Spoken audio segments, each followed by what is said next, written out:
everyone. Very warm welcome here this evening to this event in our Four Corners Festival. My name's Jared. I'm here as part of the Four Corners team.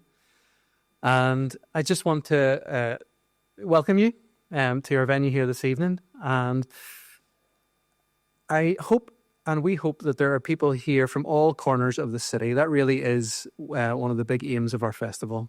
And we want you to hear new voices and encounter new people.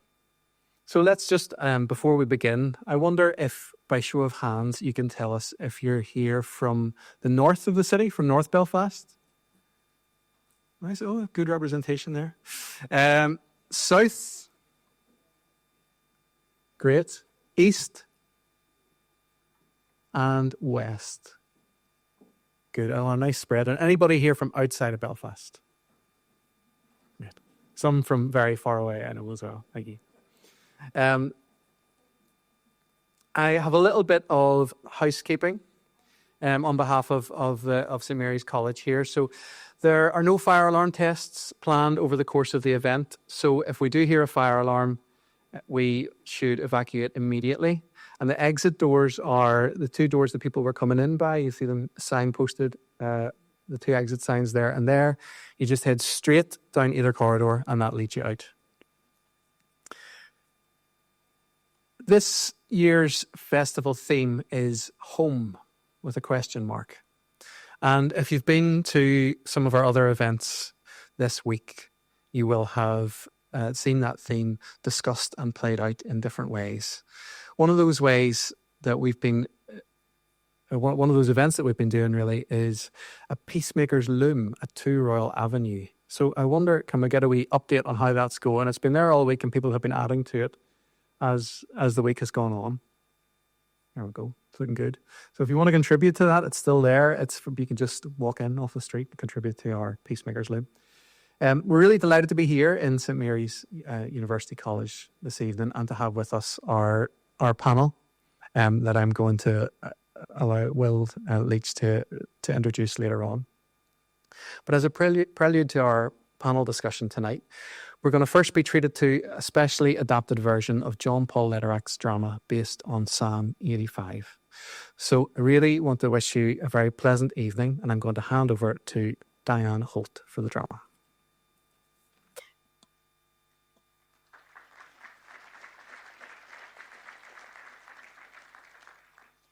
Ladies and gentlemen, in the ancient Hebrew scriptures, Psalm 85 verse 10 tells us, mercy and peace have met each other. Justice and peace have kissed. So tonight, we want to welcome those four famous friends to meet and openly discuss their views about conflict. So please welcome to the stage, Truth, Mercy, Justice and Peace.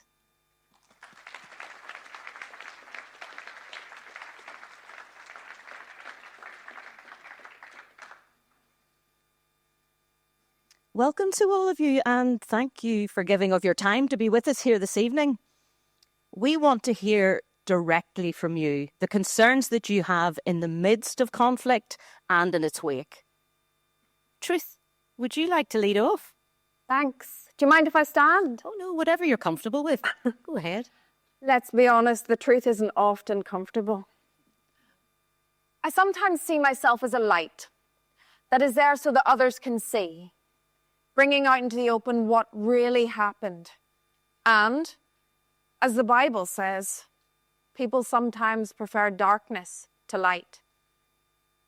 If I'm to be truthful, I'm set apart from my three colleagues here because they need me first and foremost. Without me, they cannot go forward with any sense of integrity. When I am found, I set people free. That's very interesting, but I've been around a lot of conflict, and there's one thing that I always notice. In every single conflict, if I talk to one side, they say that you're with them. But when I talk to the other side, they claim you're on their side. Is there more than one truth? There is only one of me. But it depends what way you look at me. I look different from different angles. And can be experienced in many different ways.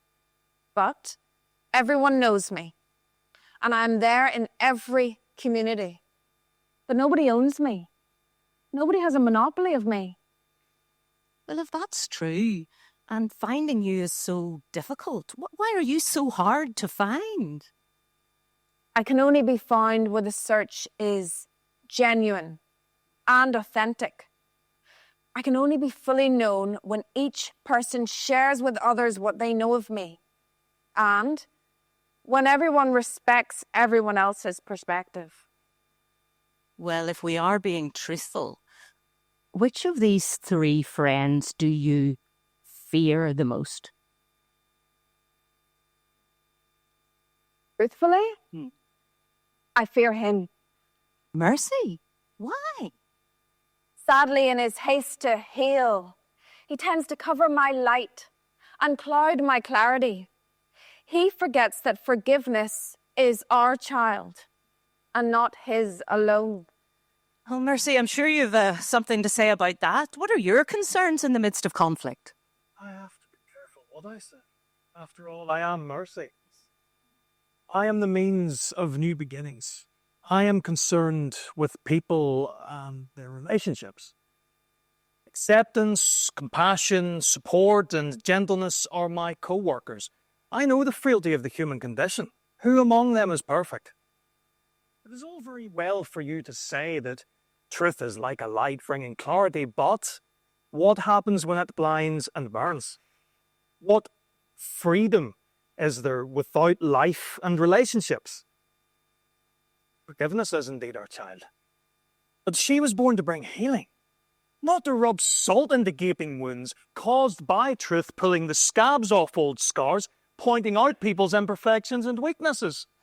But hold on a minute, Mercy. In your rush to accept, support, and move ahead, do you not abort your own child forgiveness? I don't find such language helpful. I reject the assertion that I cover truth's light. You must understand, I am Mercy, the product of the steadfast love that creates and sustains life itself. And who do you fear? No question about it. Justice. In his haste to change and to make things right, frequently forgets that his roots lie in real life, people and relationships. Justice, what have you to say to that? I am Justice. And Mercy is correct in that I am concerned about making things right. I look beneath the surface and get in behind the issues about which people come into conflict. And usually the roots of such conflicts are tangled up in inequality, greed, and wrongdoing. Do you agree with truth? Who sheds her light to expose past wrongdoing? My task is to make sure that something is done to repair the damage to victims and the downtrodden. But my friend, every single person in this room feels that they've been wronged in one way or another, and most are able to rationalise their actions, even violent ones, as being done in the pursuit of justice. Are they lying to themselves? Not necessarily. But they do not understand. You see, I am most concerned about accountability. We have to answer to each other for what we do to each other. True and committed relationships are founded on steadfast love, but love without accountability can degenerate into abuse and injustice. Love with accountability leads to better behavior and thoughtful action. My role, my purpose, is to bring about mutual accountability. And who do you fear the most? Well, there's no question. I fear my children, Mercy and peace. I fear that they forget that they are my children and see themselves primarily as parents. And yet they are actually the fruit of justice, of my hard work. You may think that me saying is to keep the peace. But I agree with all three. I am the child to whom they give birth. I am also the mother who brings them life, and the spouse who walks with them every step of the way. I hold the community together, with the encouragement of respect, security, and well-being. But that's precisely the problem. What always happens, you see yourself as greater and bigger than the rest of us. Peace, peace. Arrogance. Arrogance. Always up front, forgetting where you come from. You follow us. You don't precede us. We do all the hard work and you get all the prizes. Peace, my friends. I do not claim that I come first. I am more fully. And after you have played your part, truth and justice. But it is also true that without me, there is no space created for truth to be properly heard. And without me, there's no way to break the vicious cycle of accusation, bitterness, and bloodshed. You yourself, Justice, cannot be fully embodied without my presence. I am before and after. There's no other way to reach me. I myself am the goal, and the way to that goal. What a series of complicated relationships. And who do you fear, Peace? I fear no one here. I do fear how and when each of us may be manipulated. I fear the manipulation of people using their selfish ends. Some ignore her. Some use her as a whip. Some even claim to own her. I fear times when justice is sacrificed for the sake of mercy or as a cost-saving exercise. I fear the blind manipulation of when some sacrifice life itself for the simplistic ideal of justice. When such trickery takes place, I feel violated and hollowed out like an empty shell. I feel that I too am being used and abused. Then how is it possible that you four can meet and work together outside of this room? What do you need from each other? Mercy. Slow down. Give me a chance to emerge. Our children cannot be born without slow development in the womb. To hear you, church, and may your light continue to shine brighter. Please remember not to blind everyone with your light or burn them with your flame. Remember, we are all children of God, with all the witnesses, and need support to grow.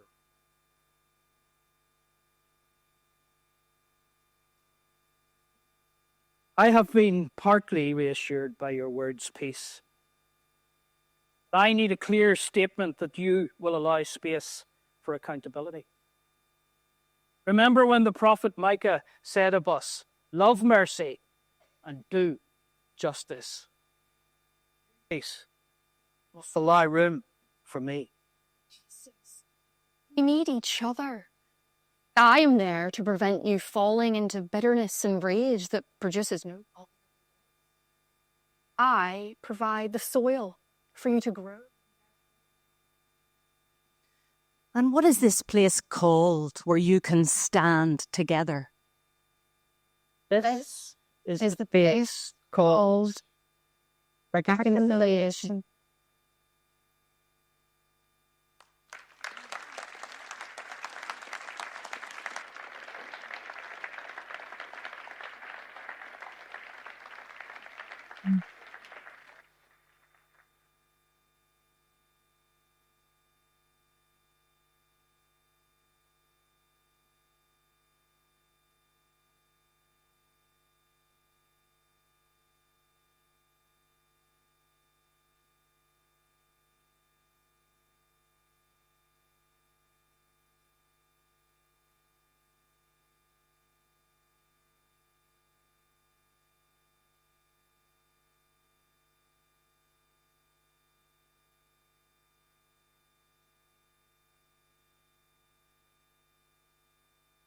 1, 2, 3. Yeah, thank you. Just your patience for a moment or two while we get microphones onto our panel, because any decent lecture theatre only has so many.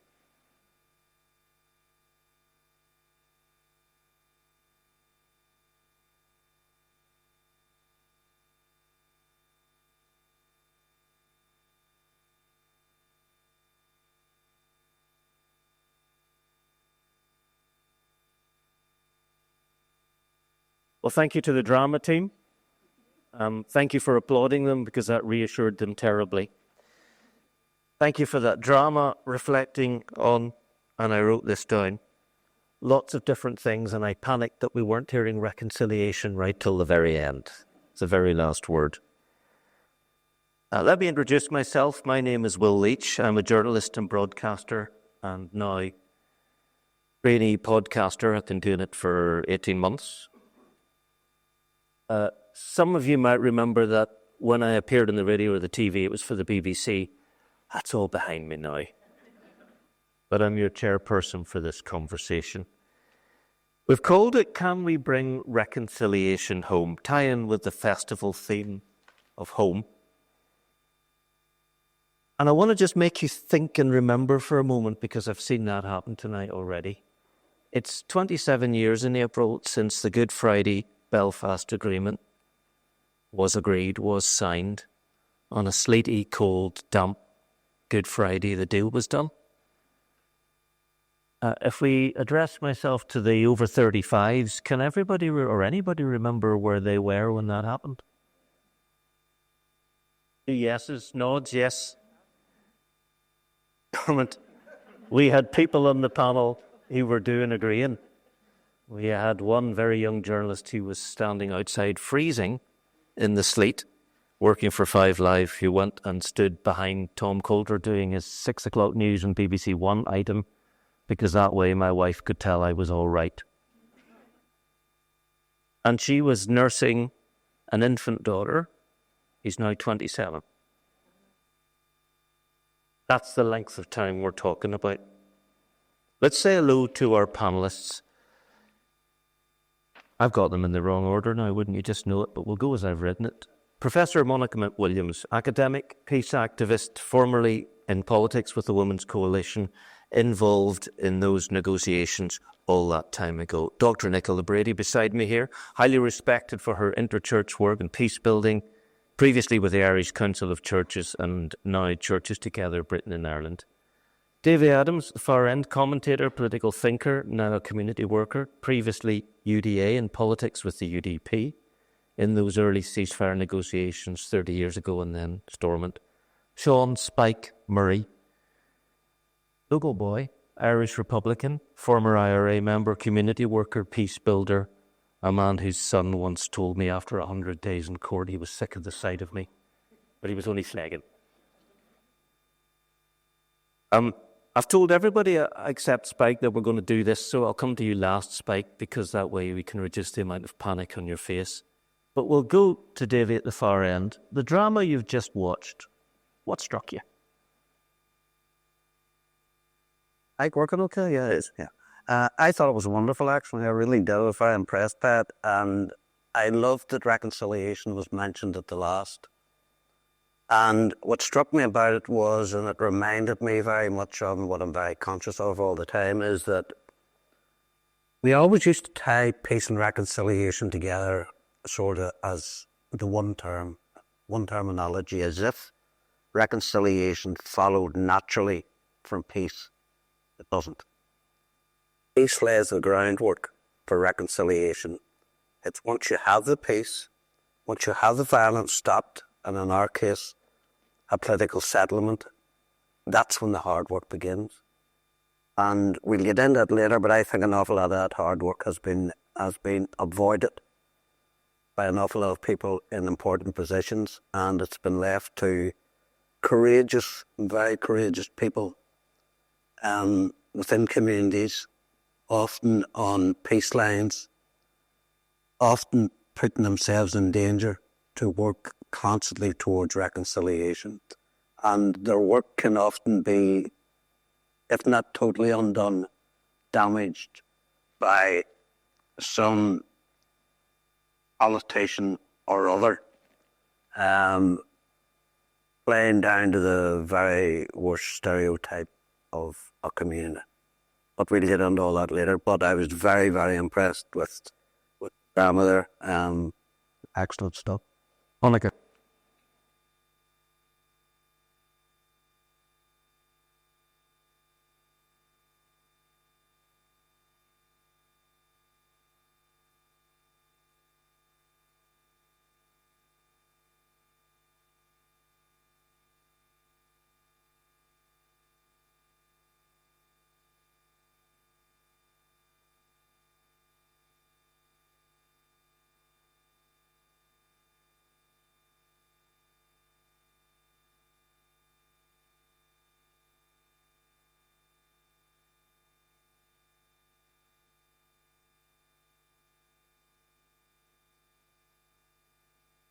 We're just going to fiddle with your mic a wee bit there, Monica.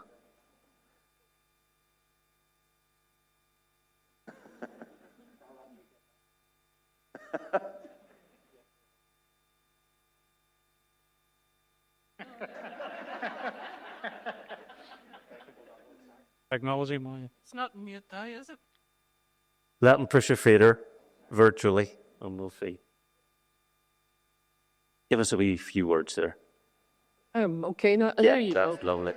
Just set it on the chair beside you, sure, and that'll take it. When I asked the question, was this working? You all said yes. Anyway, what I said was it's the second time I've seen it. It's amazing. And I said this is the kind of thing that should be out around our schools. Yeah. Because we could have probably done with understanding this better and the interdependence of each one of them. When you talked about Micah, and you said about doing justice and showing mercy, there was one other piece that Micah said, which was to walk humbly. And I think we can learn a lot from that in terms of how we do reconciliation, because I still think that it's being forced. And some people are ready for it. And some people are very far away from it. It's a good lesson. And I think Davy's right. By the way, this is the first time David and I have seen each other since after the Good Friday Agreement, which is a lesson in itself, in that we should have stayed together after we signed that agreement. 2 out of the Yeah, all. And we were really good friends. We ended up like brother and sister. Two people that came from such different backgrounds, like David Irvine, I said the same. Yep. A man born in the shadow of the shipyard, and me, a farmer's daughter. One of the privileges of my life and one of the days of reconciliation was sadly David's funeral. When Jerry came and any of the people that would have regarded each other formerly as opponents all stood and mourned the death of one good person who desperately was working for reconciliation. Still, we have lost those kind of leaders who understood what it took in terms of showing mercy, showing some remorse, and taking some responsibility to make sure it never happened again. And all of that is what goes to make for Nicola. A lot of the work that I do is on storytelling, helping people to share their stories. And I thought the play was a really powerful example of that, taking these very complex and challenging issues that are so personal to people that we feel really passionately about and offering us a different way in. I think it's really that we keep working creatively, using the arts, using what we have to open up these spaces. We still have a lot more stories to tell and to share.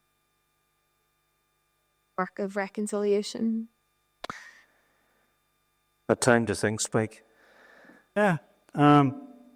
Interesting. It's 27 years from the Good Friday Agreement. Like 100 years ago in many ways.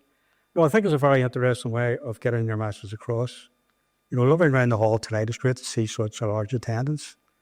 But just disappointed there's not so many young people here.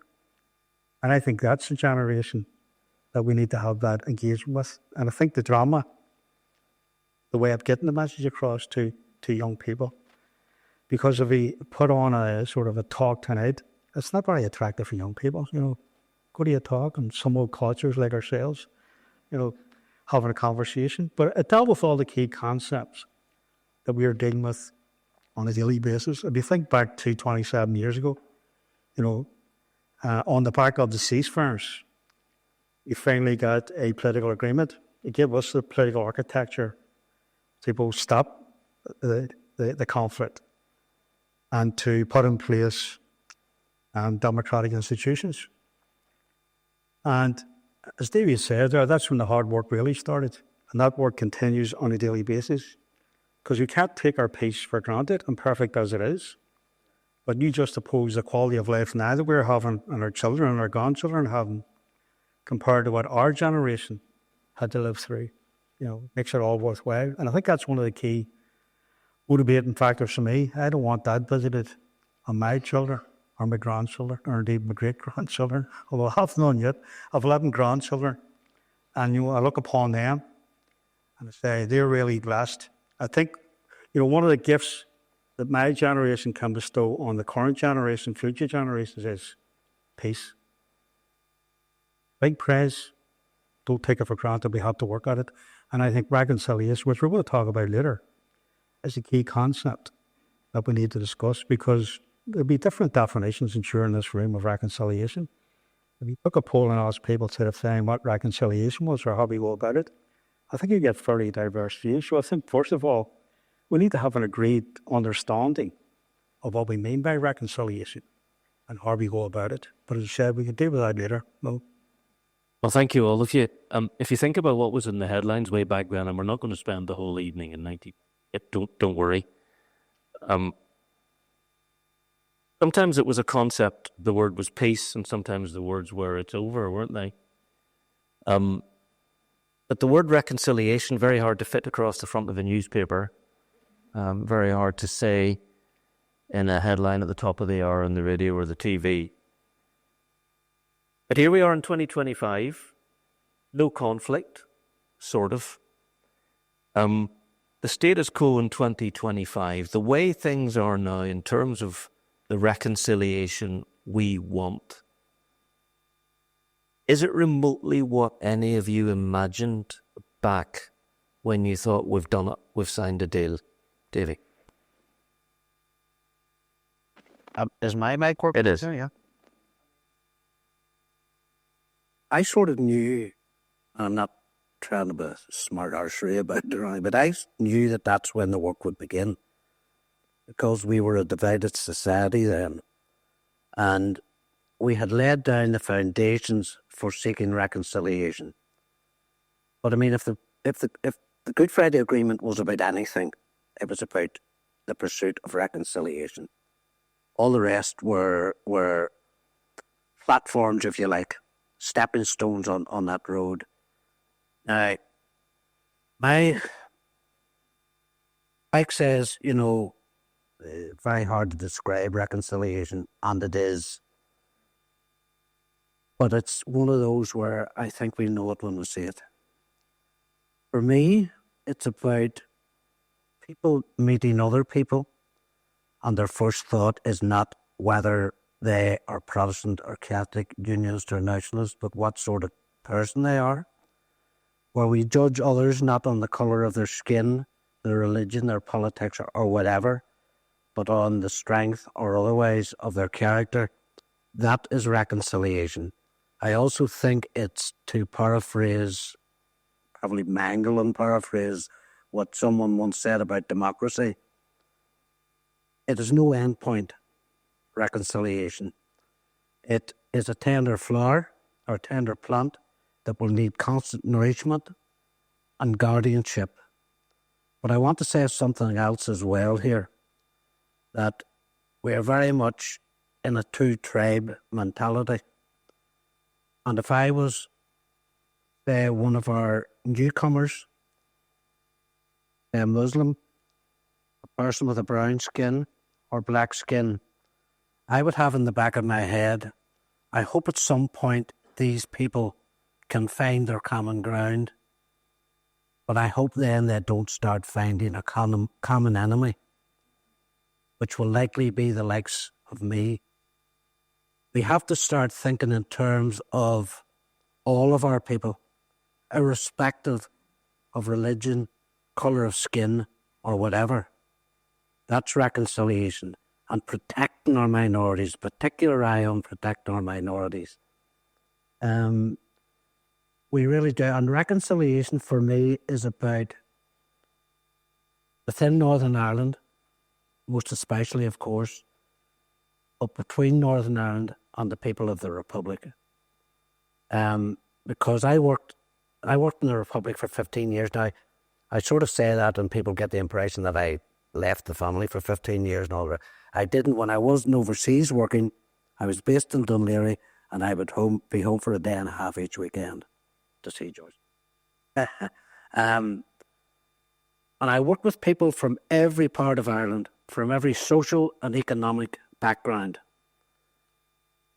Lovely people. I mean, I was welcomed so well. I mean, it was such a surprise, a miracle actually, given my background. And I had quite a high profile then, so I couldn't slip in on the, on the radio. That I would like to see, yes. Small enough to slip onto the radio. But I'll tell you this. There is, I wouldn't call it an apathetic attitude towards Northerners, but there's very much an attitude of, we would love a united Ireland, but we don't want to transport your stuff in our society and our situation. Now, I lived in tents with people weeks on end. Places like South Sudan. Lived in a garage one time where the local dogs just come in and pooped all over the place and you're lying there and asleep. Anyway, you get to know people when you're living so close with them, weeks on end. And once you get talking, that comes through. That comes through. So we do need, if I could put it crudely, we do need to prove ourselves as well as everything else. But I'm a grandfather and retired, fall for the babysitting quite often. And I look at my grandchildren and I say to myself, are we just going to pass this poison chalice down to them? Can't sit back and hope that reconciliation will be of its own accord and over time. It won't. And I mean, anyone who knows Irish history knows that it won't. How many cycles of bloodletting were there in the past where people must have said to themselves, oh, thank God, that's over. Oh, it'll never happen again. We'll never be that mad. But there was stuff left not dealt with. No reconciliation that followed. And as sure as night follows day, it did happen again. And just quickly, I don't want to be waffling on here forever, but I am very conscious of some people, I think, who would be quite happy for us to go back to conflict. I really do believe that. Or they're at least prepared very much to gamble with us going back to conflict. Try and get one over on the other side. Everybody here is on the one side. And just quickly as well, I think instead of trying to win the future, there's too much concentration in some quarters in trying to win the past, trying to win the history. Concentrate on the future. Thank you. If you look, I'm sure you all do, at the news, what's on TV, what you can read online, all the other sources, we are well aware that things we thought could never happen again look like they might happen again. Or in Europe, rise of the far right, things 30 years ago we couldn't have imagined. Such an unpredictable US president, for example, we possibly did not imagine that 30 years ago. The analogy I heard today on the internet in a video was a horse loose in the hospital. I'll let you play with that one and see where that goes. Monica, can you remember if you even had a vision for where we would be 5, 10, 20, 25 years in the future, what we would have achieved? Looking back now, did you have an idea? Were you naive? Were you hopeful? Did you think we'll work it out when we go? We've got peace to start with. I wasn't naive. Anybody that sat for 2 years where we sat would have not been. I mean, the first day I sat down to peace talks, I looked around the table, and there was hardly a person at the table who hadn't been injured or bereaved.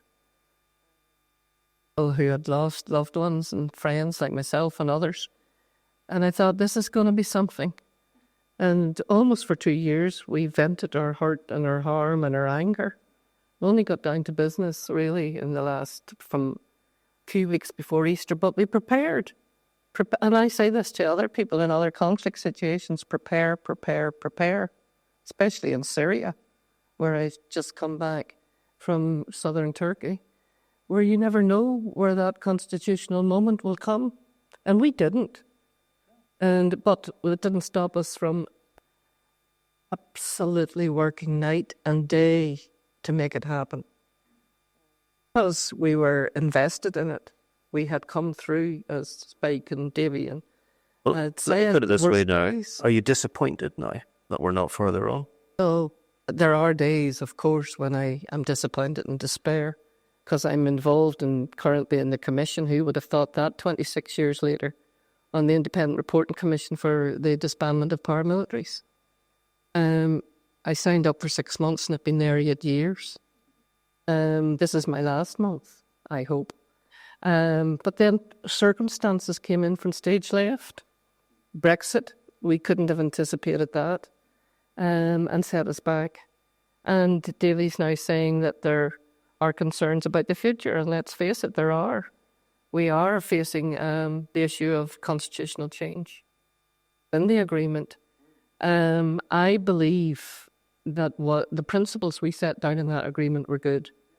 And I also agree with Davy that, and you heard about truth and justice and mercy and coming together. But what the agreement also had to do was build a framework. Some call it the ugly scaffolding. And we set down a foundation, and there were principles, but there were also some guarantees. And they had to be overseen, and the mistake that was made was that we didn't stay together. Simply because, and one of the saddest days for me was standing in the City Hall when Davy didn't get elected. But we should have kept that same process that brought us into the talks, out of the talks and onwards. That's the mistake. Because one of our profiles for tonight was about what would you do differently. And we should have made the groups who had made that agreement stay, because the very next day there was a clash of interpretations about what we agreed. I saw it as a pulling of sovereignty. Northern Ireland's arrangements was about power sharing. Never again, in terms of majority rule, didn't matter. Minority, majority, no binary. It was going to be made up of a new assembly, a pluralist assembly. We had proposed that the same system would exist for that election. They threw it out the window. Bigger parties said too many small parties running around here. And that was a mistake. And it would have been easy to have kept that system. And so we made a few mistakes. But the clash of interpretation should have been helped. We only sat once together in Oma, telling the people to say yes or trying to convince them, all of us who had made the agreement. And I remember thinking that day, we should be repeating this every single day in every town and every village across Northern Ireland. We should be interpreting from English into English what the agreement said, because people didn't understand it. Some were selling it as a terrorist charter. Some were selling it as the end of policing as we ever knew it. Some were selling it as a takeover of the loss of complete sovereignty, not understanding even what a pooling of sovereignty would mean in terms of North-South institutions, West relationships, and our own relationships. So I'll end by saying that it is important that chemistry matters, and I know that because now a number of us are in a group. I call us the group of elders. There's one from each party, including the DUP, who weren't at the agreement. And Tommy Sands, the folk singer, has brought us together. And we meet every 3 months. And we've been doing it for the last 5 years in order for each one of us to go back to our own area of work and each of our parties to try to bring the peace process on to the next stage. Whether the Assembly was up or down, through all of the roller coaster that we've gone through this past years, that group has stayed together. We've just come back from Dublin last night. And talking about that in terms of reconciliation, DUP are there, UUP are there, Sinn Féin is there, Alliance, ourselves and the Women's Coalition, and the Northern Ireland Unionist Party, or Northern Ireland 21. There's only 2 of them. But anyway, as John McAllister would say, they didn't last as long as the Women's Coalition and the SDLP. And we are building those relationships, 1 from each, sometimes 2 from each, and we haven't stopped talking. The dialogue has gone on through thick and thin, and that's what's important. But you also need the framework. You also need the institutions. So we have the North-South Council. That's about harmonisation. I call it the stripes of the zebra. It's a black stripe and a white stripe. They're as interdependent of each other.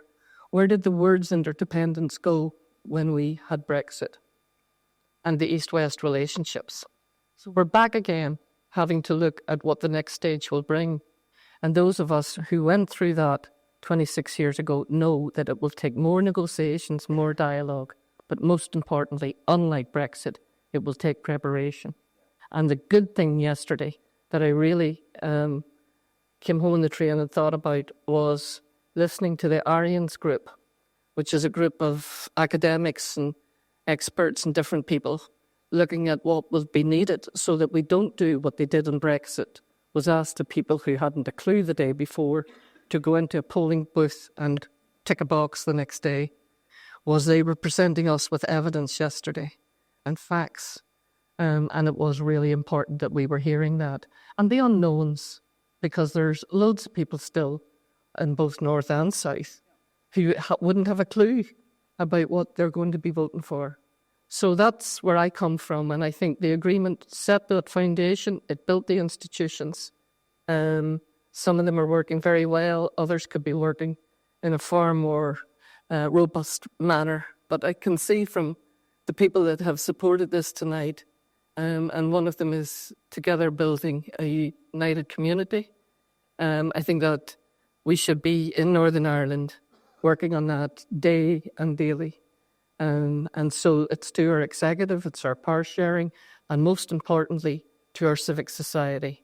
And here I want to pay tribute to those of you from civil society who have never given up, who have, through the worst of the days and the troubles that still today, still believe that there is a future and that we can pass that baton on to the next generation. Thank you. Spike, we heard about good hearts and good principles way back when the deal was done. When you look at it now, do you wish things had been done differently? Do you wish there'd been different emphases? Do you think we missed a trick here or there? Or sometimes I think we forget how much we have done. I think that's important to acknowledge exactly what we do have. And I called it an imperfect peace because you'll never have a perfect peace. It's come back to basics. Look, we live in a deeply divided society, and we have to acknowledge that, right? We have our own different narratives of what happened this past 50 years, and each narrative is legitimate in the eye of the beholder. The important thing is engagement. Davy referenced that. You need to sit down and talk to one another, engage with one another, and deal with the difficult issues. This is where I'm at. Yeah, this is where I'm at when I talked about earlier about different definitions for reconciliation. You could come here tonight and have a nice conversation. We'll touch upon the real issues that underpin the peace process, the issues that caused the conflict in the first place. And I think that was the essence of the Good Friday Agreement, dealing with the issues that caused the conflict. Unless they were dealt with, we wouldn't have a meaningful peace agreement like we had at the Good Friday Agreement. It's trying to recognise how we go about building reconciliation, identifying the barriers to reconciliation, whether that's individuals or its systems or whatever. And it's sometimes external matters. You mentioned Brexit. Nobody's seen Brexit coming and the consequence of Brexit in terms of the potential to undermine our peace process. I live in Clonard. Compared 2 years ago, there's major riots. You would know it, David. Yeah, at office in the area. At Lanark Way, where young people, and I'm talking about from 12 to 17, there are hundreds were throwing petrol bombs at each other. And people at that stage, in my area, were on the point of moving out of the area.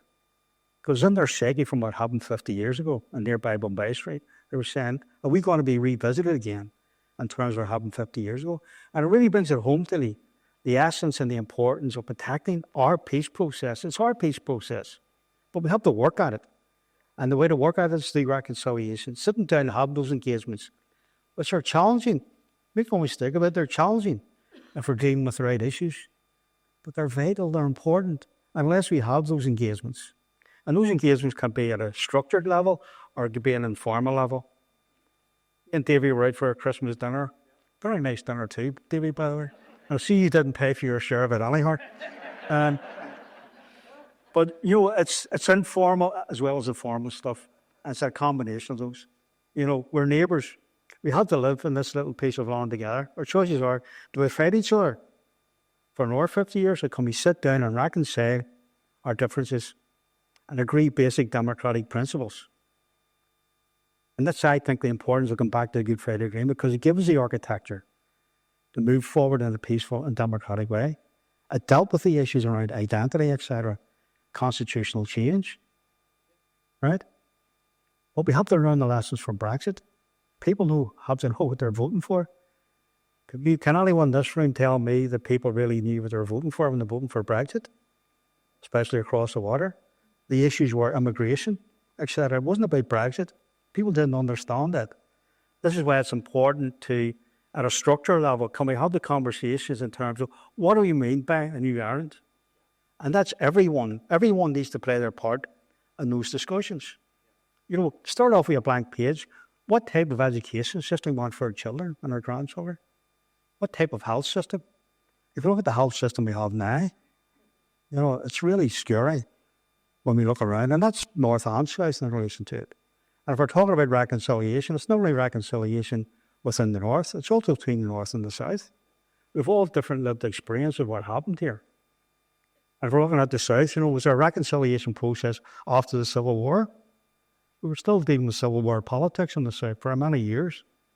You know, so it's back again to the essence of engagement, informal, formal. Going to touch on more of what Spike said. To my mind, our two major issues here are segregation, schooling, and the social housing, and victims. Have to move beyond, we have to find a way to deal with victims as individuals, families, and communities. And we have to particularly move away from our victims and their victims and accept that everyone who died during the Troubles and as a result of the Troubles was a victim.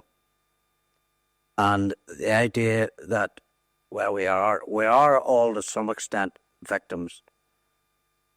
And we heard that in the news today with the children and all the rest of it.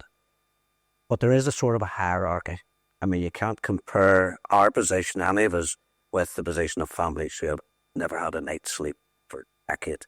But we have to think in terms of our victims, all of them, because everything, to my mind, comes down to tribalism.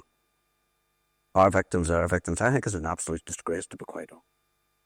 And the segregation. 70% of people in every reputable poll, 70% of respondents here support integrated education. And not all the people who don't support integrated education are bigots by any manner of means. There's people there who, well, our school's great, you know, and that, nothing wrong with that, you know, you don't fix it. It's not a big extrapolation from that to reckon that those 70% of parents and grandparents who want their children to mingle with, meet and get to know and make friends with people from across the divide, if we want to put it that way. It's not about extrapolation from that to imagine then that those parents and grandparents would like the same opportunity themselves to meet with, mix with, get to know and be friends with people who were formerly from the other side. We really do have to tackle segregation here because it leaves communities open to all sorts of nonsense about people they don't know, that they've never known in their lives. And on the flip side of that, you have people who take a pleasure in playing down to the lowest common denominator on their side, the lowest stereotype rather, sort of to prove the point that all of the stuff that they're hearing within communities about the other side is true. We have to get to know one another. That's the essence of it. You're all making very good points about what we have done, what we haven't done. And it does make me think of the times, and I came back to live here in 2001, and I came with my wife and young children because the agreement had been signed, and I made that decision to come back to where I'd grown up. And I would then go to a riot or the aftermath of a shooting or an explosion where people had been hurt, maimed, killed.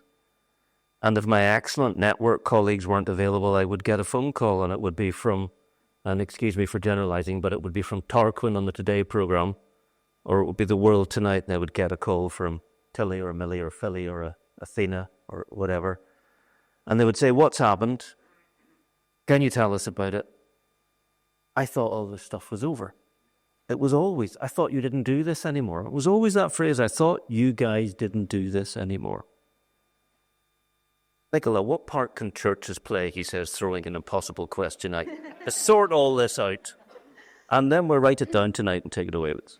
Well, I was just thinking back to 1998, and at that stage I was doing my A-levels, and for people my age... I don't believe it. For people my age, we had not known anything but conflict. And my memory of those years, and particularly the period after that, was discovering how abnormal our normal was and how conditioned we were by fear. Going to study in Dublin and being so taken back when people would just casually ask you where you were from, because we didn't do that here. That was a really loaded question. And seeing people, that generation falling through the cracks. And I think part of it was our failure to deal with the collective trauma, never mind how abysmally we failed on the individual trauma of people who were bereaved and injured. And not really engaging as a society with how that conditioning in fear was impacting us and impeding the work of reconciliation. And I think that's something that we could be doing more of, could be investing more in, because when it comes to legacy, there are going to be so many things that we disagree on, and it was brought out so beautifully in the play, whether you prioritise truth, justice, mercy, peace. But I think we can all agree that we could be dealing better with the psychological harm, and that would help us create better conditions for the conversations. And if you told me at that point that I was going to end up doing peace building work with churches, I'd have laughed at you. And I think that was another thing when we were looking around the models of leadership, wherever we were looking in society, with some rare exceptions, we're all really conditioned by conflict and opposition. And we weren't seeing that modeling of a different way, a different style of leadership. And in the churches, we've had a number of significant anniversaries in the last couple of years, 100 years of Christian churches coming together in the Irish Council of Churches, 50 years of widening that dialogue to bring in the Catholic Church. And there's been a lot of conversations about where are we now compared to where we thought we would be.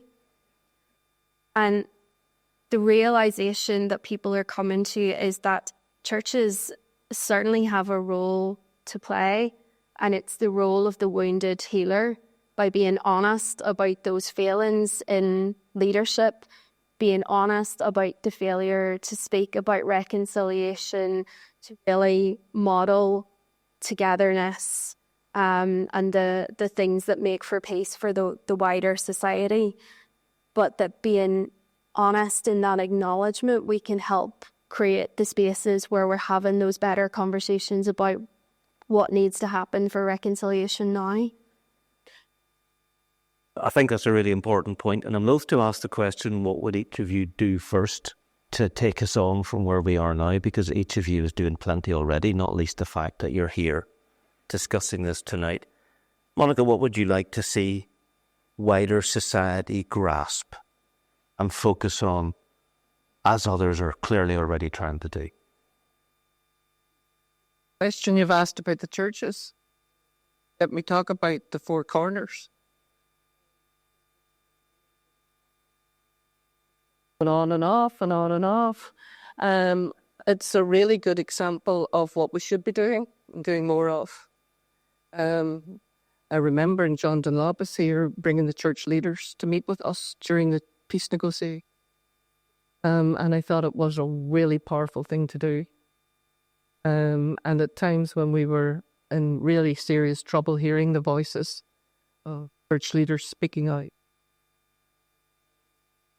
I think we've kind of, and I myself perhaps have run away from speaking. We were talking about that, about talking on the radio anymore, because the media is just winding things up.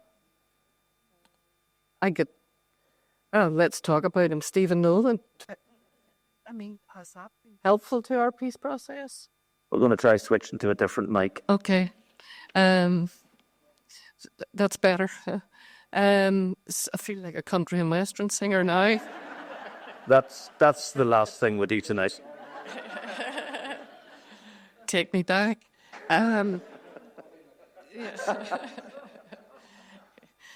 There's a good example, actually, of what we did in terms of reconciliation. I'd love to see more of that. We learned that if we were taken out of Northern Ireland, William, we did better. And Mandela took us to South Africa. And it was 3 days that changed our lives. At the beginning, he said, "You people have brought apartheid to South Africa."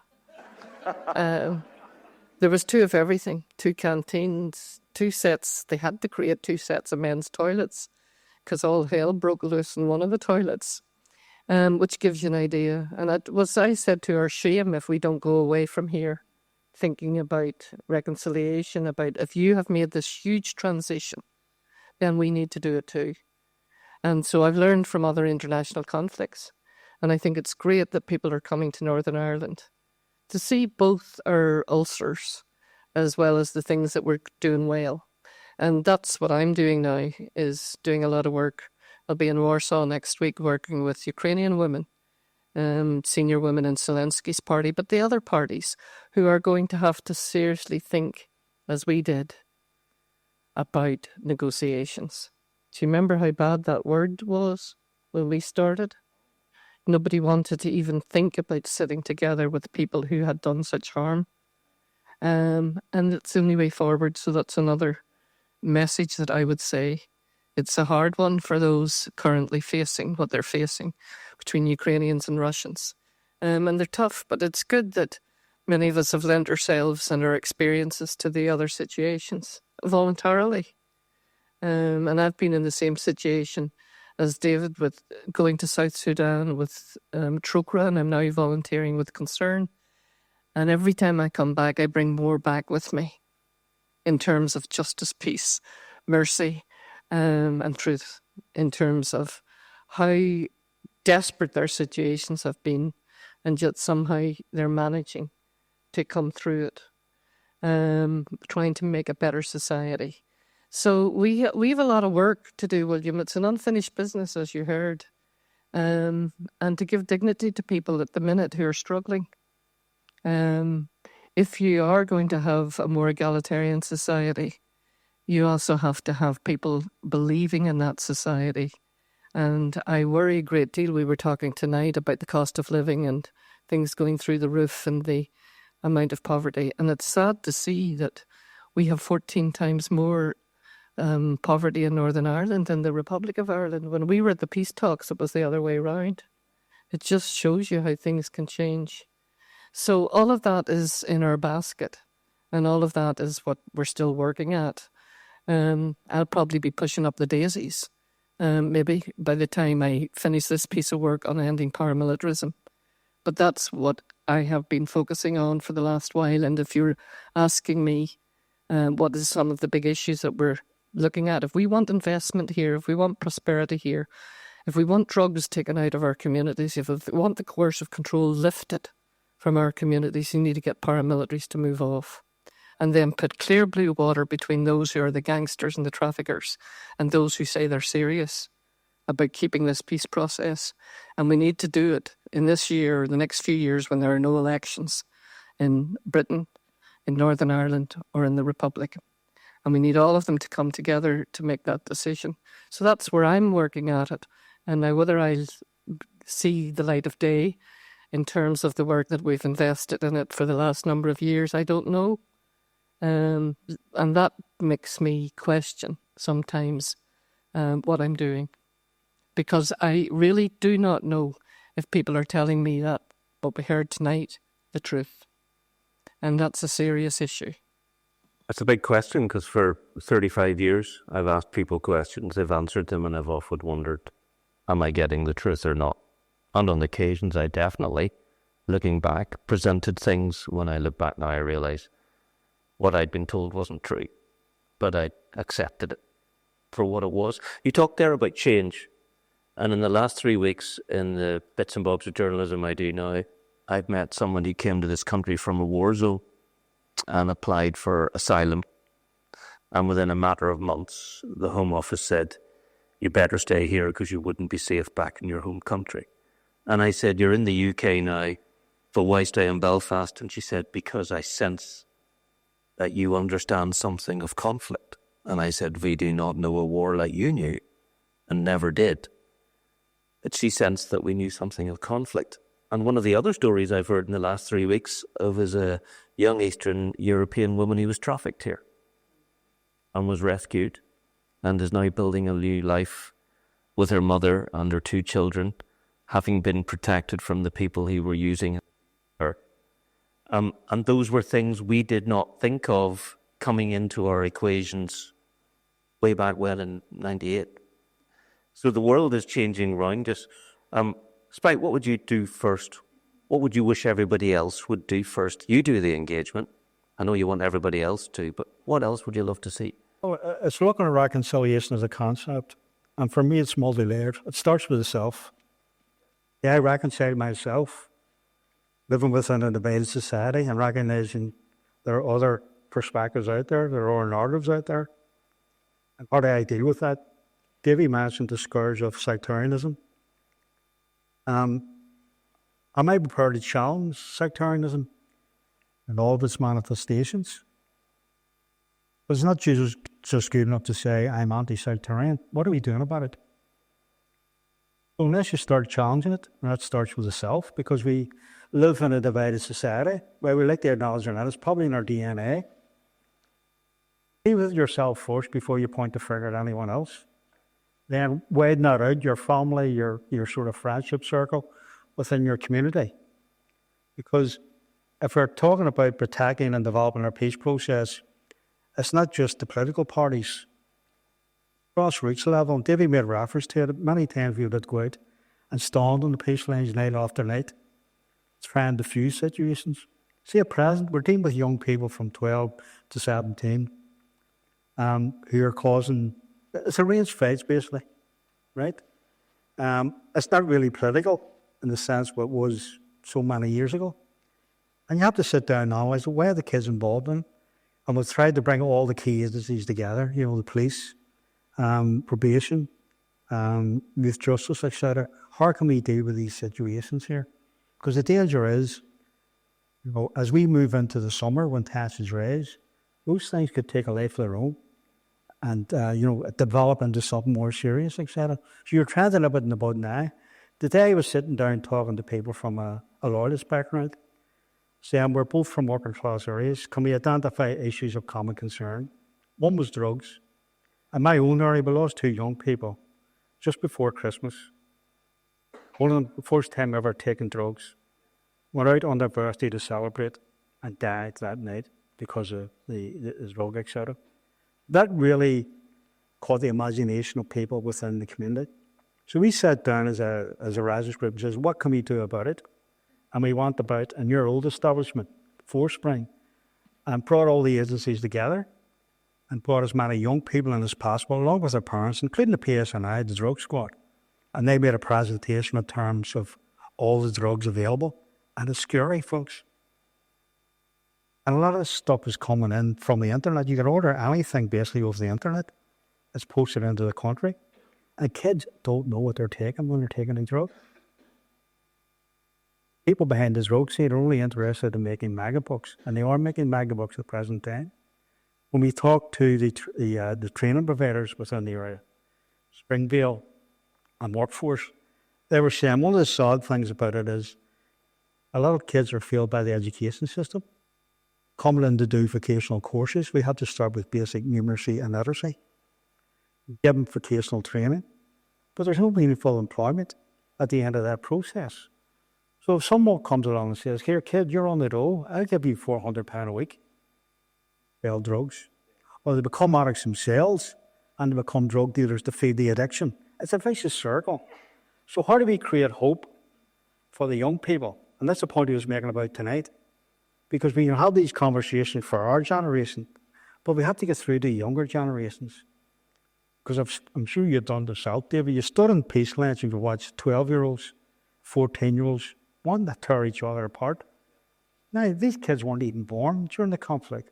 So where did they internalise that sectarian hatred within them? Is it come from the family? Is it come from their peer group? How are we feeling them in that instance? So it's back again to identify what are the key issues here? How can we make a difference? And how can we secure and consolidate our peace process? Also our political process, because for it to work and for the peace process to work, politics has to deliver. If the politics doesn't deliver, you'll have people, as Davy said, on the outside saying, we told you, it will not work. There are ways. If you feel injustice, there are ways of dealing with this. So we have to ensure that politics does work, that politics delivers, and politics deals with the quality of life issues for people in all communities right across the board. That's a big challenge at the present time. One of the main challenges we're facing at a political level is resources, or should I say the lack of resources. Just watching an item on tonight about the shortage of homes, but it's a vicious circle. We can't build more homes largely because the resource isn't there, but also if we had the resources, the wastewater infrastructure isn't there, which stops the building of homes, right? And this has been going on for, quite a few years now in terms of the underinvestment in critical infrastructure. It's a vicious circle, but it's reached a critical stage at the present time. They're building, I think, 615 housing units in Glenmona of the Mona bypass. And we got information recently that they're not able to link up all these houses into the wastewater system. So you're going to have a frustration for a community who want homes. You see homes completed, but the homes can't be linked up to the wastewater system. How frustrating will that be at the end of the day, So it's identifying all those key issues, right? Making sure that politics works, politics delivers, while at the same time dealing with the scourge of sectarianism and racism. And we've seen racism rear its ugly head last summer. It's the cousin of sectarianism. It's all about intolerance.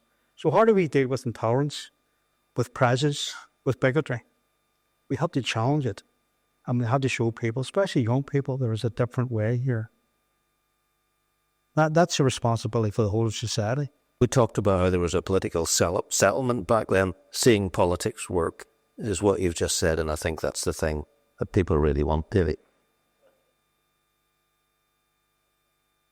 But it goes back yet again, aggregation in this society, where people just do not know each other, so they're open to all sorts of nonsense about the other side. And I couldn't help thinking whenever you were saying, well, about oft times people telling you stuff and you took it to be truth, and then found out later it was lies. we have to recognise as well that process for lots of people has been a cash machine. I mean, there are people who know all of the things to say and what sort of persona to put across when they're speaking to people. And on the flip side, they have activists out, if not directly dealing drugs, they're charging drug dealers, they're frightening communities, all of that sort of stuff. So we have to look realistically at a situation where, as Monica quite rightly says, whatever it is, 27 years, it's more than that since the ceasefires, where you still have paramilitary groups in operation and still having to be convinced that there's a better way. And it brings to mind as well something again that Spike mentioned with the drugs and racism are concerned. Could say that on those two issues, we have seen, and we know to our cost, that certain people have been able to set aside their tribal differences and their north-south differences to work very successfully on drugs trade across the border and even on racism and Islamophobia and all the rest of it. We have to stop kidding ourselves and be a wee bit more cynical at times about people and just don't take people's word for things. And I keep coming back to it. If children get to know each other as children and grow up together, go to school together, I mean, that will help no end towards reconciliation. But I want to make clear as well that I'm very much a Good Friday man. I mean, I don't believe that reconciliation should ever be a precondition for a border poll, because against the Good Friday Agreement and against democracy itself for that to be the case. But it makes absolute sense for it, what we are pushing for its own sake. That's you on the record, by the way. That's you on the record. Well, it's fine. I mean, I signed up, I helped negotiate the Good Friday Agreement, and I stand over it until someone produces something that is better. It's not possible to do that.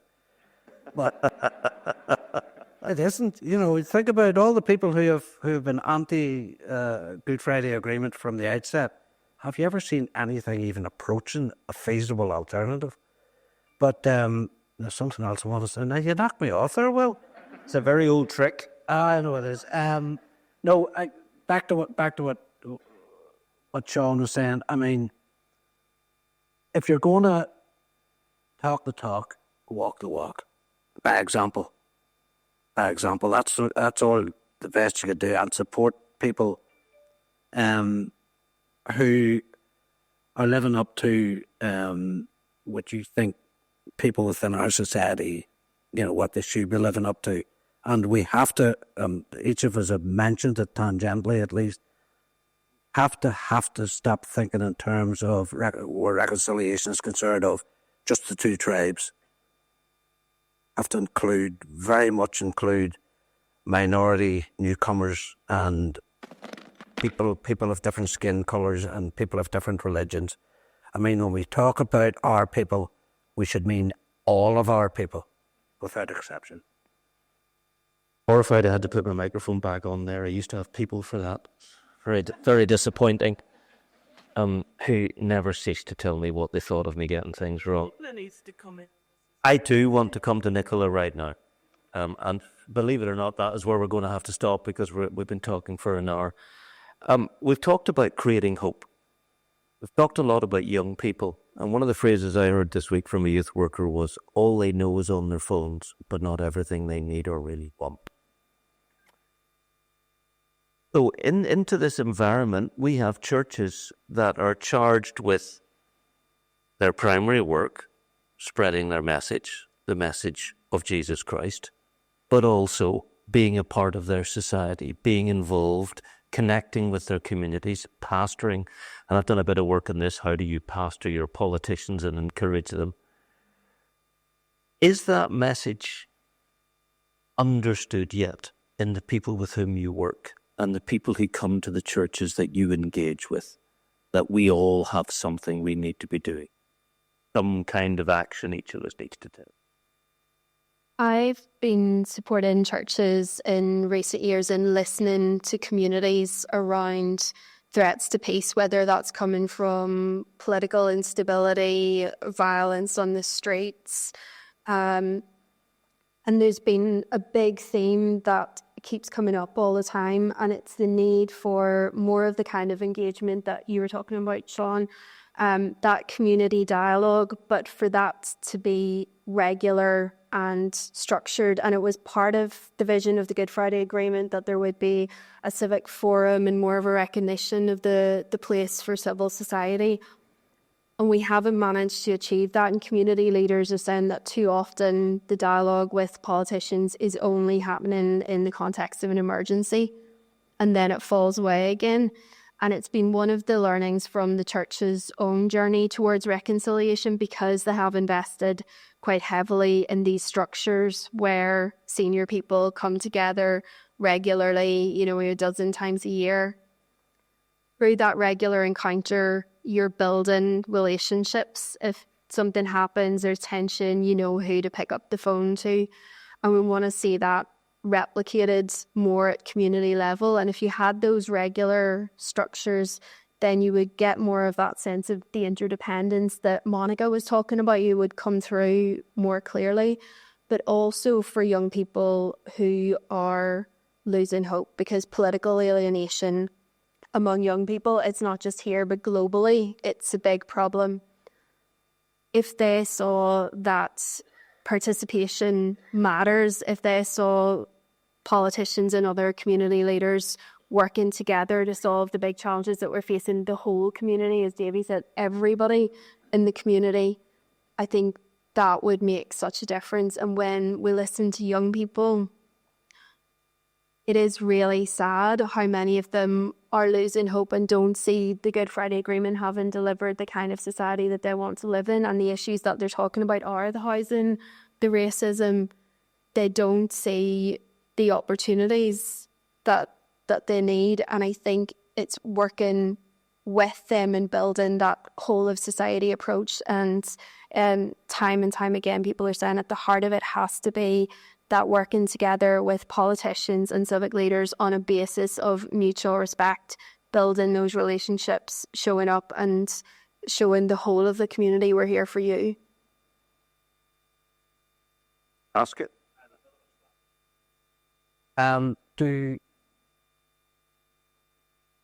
Broader sense, does it include mosques and synagogues? Isn't it mosques and synagogues? So we have some structures here that are just for the Christian churches, but then we also have interfaith structures that would include Muslim, Jewish community, Buddhism, etc. It's an area where we need to do a lot more work. There's still a lot of barriers to be brought down there, and things like the riots that we saw in August last year were a very late wake up call for people in that regard. But more and more, it's becoming a clear priority. Yeah, and wanted and valued. Just a positive. Here we go. There are, when you're talking about kids coming together and young people coming together, there are great examples now happening. I mean, I'm spending more and more time with the next generation, giving up on the dinosaurs, of which we maybe get. I know. We're morphing. So there is the Politics in Action in Schools, which it was a former journalist from the BBC, Peter Vail, who started it, May Blood, myself, and a number of others, and it is now flourishing. And why we came to the recognition of needing it was because the teachers are frightened to talk politics in their schools, and in particularly around the peace agreement and prisoner releases, the reform of policing, and the teachers are saying parents are giving off to them about how they're dealing with these issues because they're so sensitive. So this is now facilitated by facilitators, that the Politics in Action in Schools have now got a full-time worker, and it is blossoming. And it started out with just a few schools, and there are dozens of schools now, one from each side, predominantly in working class areas. Because the grammar schools are going to get this stuff, they're got the privileges of hiring buses or doing whatever. And they met the whole time during COVID. One of the funny outcomes of it was that the teachers were telling us that the pupils were starting to ask each other out. And That's what you know when you're starting to get somewhere, isn't it? And that's when you know you're starting to get relationships on the other side, because these kids are not getting to meet because of the segregated nature of our community. And another brilliant example is our city. And you know it, and is that right? As Sean said, his granddaughter's in it.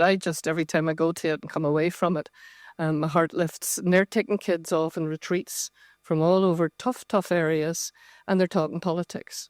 Because what Nicola just said is so important. I'm wondering and asking myself, where's the next generation of politicians coming from in this country? And I hear too many of them saying that have nothing to do with politics. That's sure.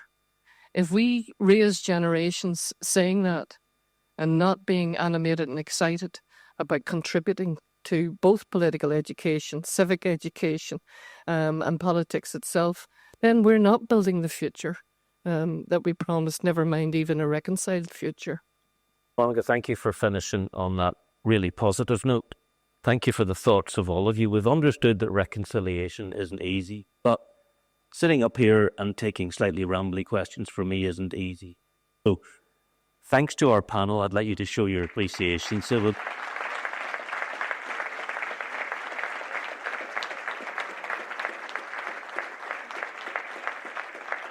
My thanks to Four Corners for organising tonight, to Father Martin McGill for guiding me through this process. Thanks to all of you for listening and engaging. There are just some more things to say.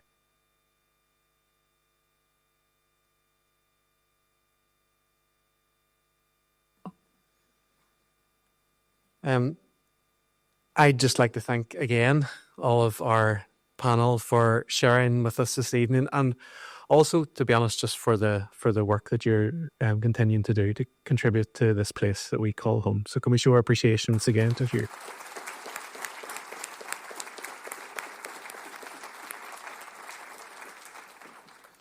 I hope you all have enjoyed our event this evening. Just a couple of little things before we go then.